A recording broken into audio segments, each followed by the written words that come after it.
I suppose we should Houstonize this, right? Like, there's no other radio station in Houston that does this, where they take an event that happened elsewhere and they Houstonize it. No one does that.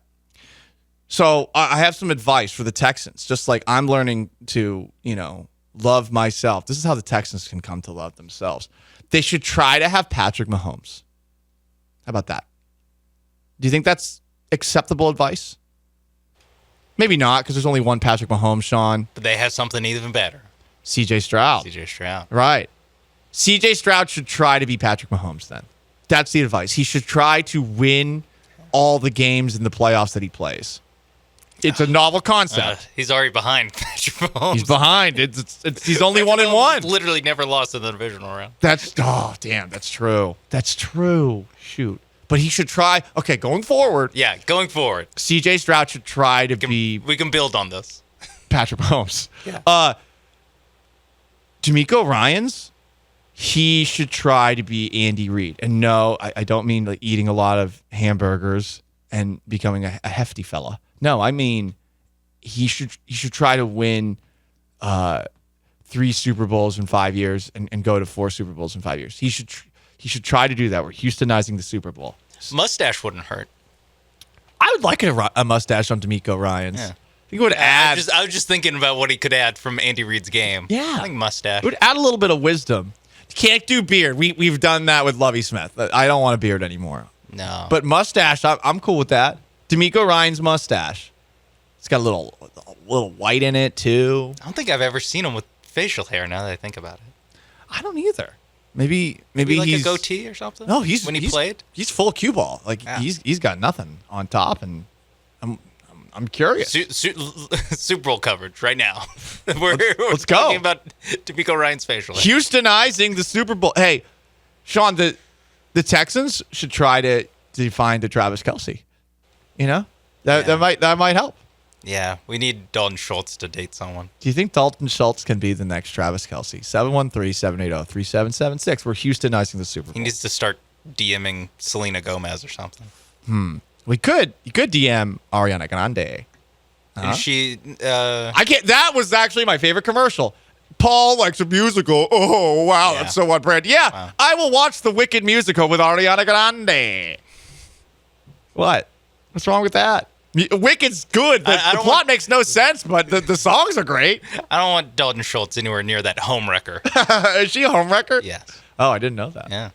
I think one of the co-stars on that show. Oh. Yeah. Left his wife and kid for Ariana Grande. Well, I kind of get it. I mean, listen, don't hate the player, hate the game.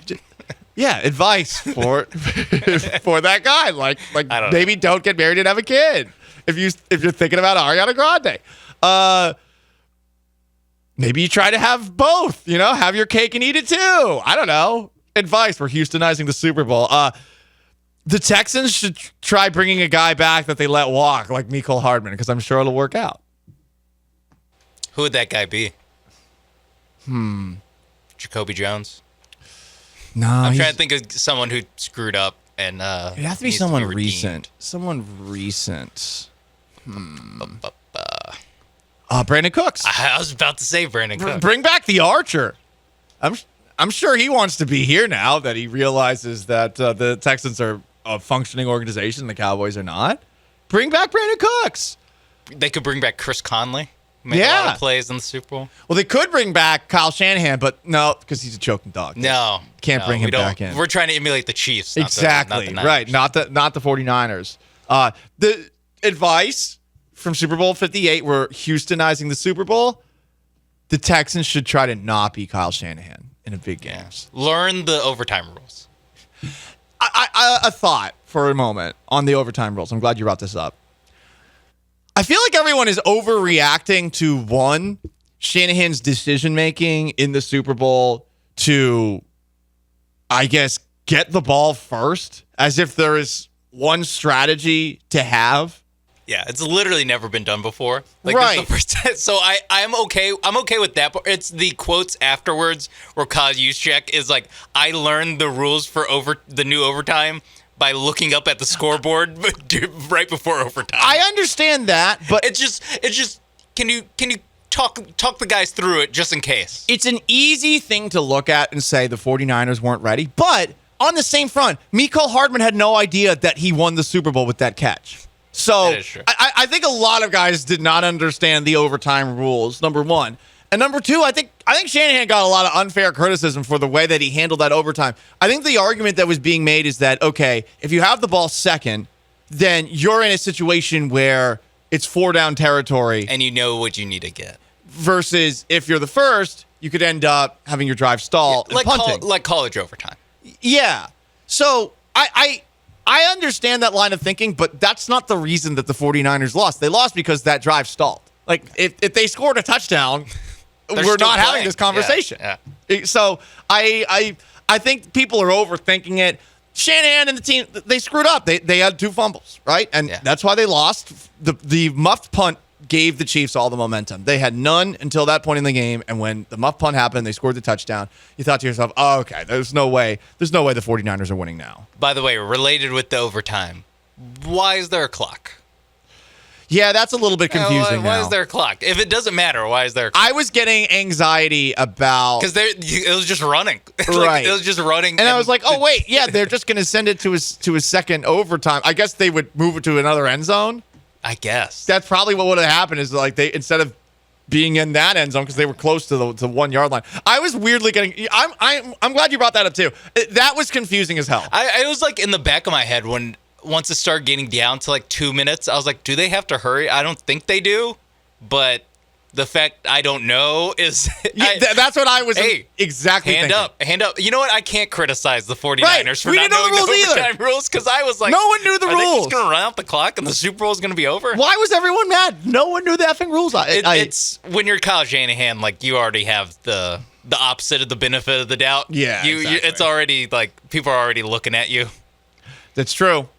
And they're going to blame you for the fumbles. Yeah. They're going to blame you for the guy on the punt team having the ball cloink off his head. NFL James Harden. Ooh, yikes. The Texans should try to not fumble, Houstonizing the Super Bowl. Yeah. They should try to not muff a punt or let it hit you in the head, Houstonizing Steven the Super Simpson Bowl. on that. And try to not blow 10-point leads to the Chiefs. Try not to do that. You've done it before. I was going to say, let me tell you about a game. You've done it before. 2019. Try to not do that. So there you go, guys. We just Houstonized the Super Bowl. We are better at localizing things than anybody in the city. By the way, keep saying Houstonize. It almost sounds like euthanize every time. Really? It sounds similar. There's the same amount of We're trying syllables. to Houstonize the children. All right. Yeah, that wouldn't sound good. No. Right. No. No, but I said I Let's go see Grandpa and Houstonize the Super Bowl. Sean Mapes Behind the Glass. I'm Paul Gallat. This is the Paul Gallat Show, ESPN 97.5 and 92.5. See, look, I'm looking at the bottom line on ESPN. My God, how impressive was Purdy's performance? Hey, one-word segment for you. Mediocre. There you go.